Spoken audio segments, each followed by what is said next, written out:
центре Владикавказа в здании правительства перед журналистами появились создатели лирической комедии «Телли и Толли». Съемки фильма проходят в нашей республике не первый день. Уже готово 13 эпизодов. Продюсер Наталья Иванова рассказала, кому адресована картина. Какую аудиторию я рассчитываю?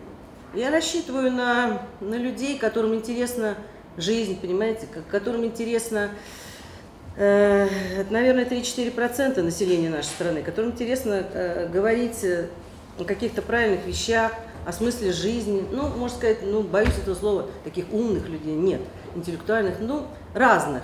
Звездная команда вобрала в себя лучших артистов старшего и младшего поколений. Имена Кахи Кавсадзе, Дагуна Омаева, Анатолия Дзиваева, Нанули Сараджашвили на слуху у каждого, кто хоть немного знаком с осетинским кинематографом. Я вообще заранее, честно говоря, боюсь говорить, что это будет.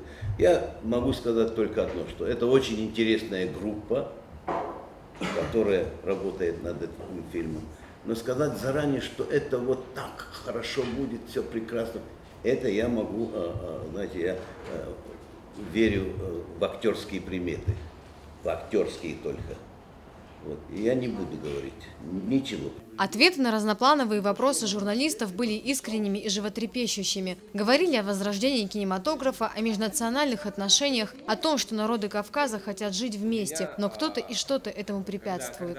Я не знаю, может быть, молодому поколению, кто уже воспитывался в суверенных республиках, сложно вспомнить все прелести и всю сладость ощущения себя членом огромной команды, состоящей из лучших представителей разных народов, которые добивались и прославляли свой народ. И это такое соревнование, которое проходило в рамках одной большой сильной державы, оно, наоборот, делало нас, я не знаю, еще сильнее. Картина «Телли и Толли» должна стать реальным шагом к созданию киностудии в Северной Осетии, где уже есть хорошие традиции игрового кино.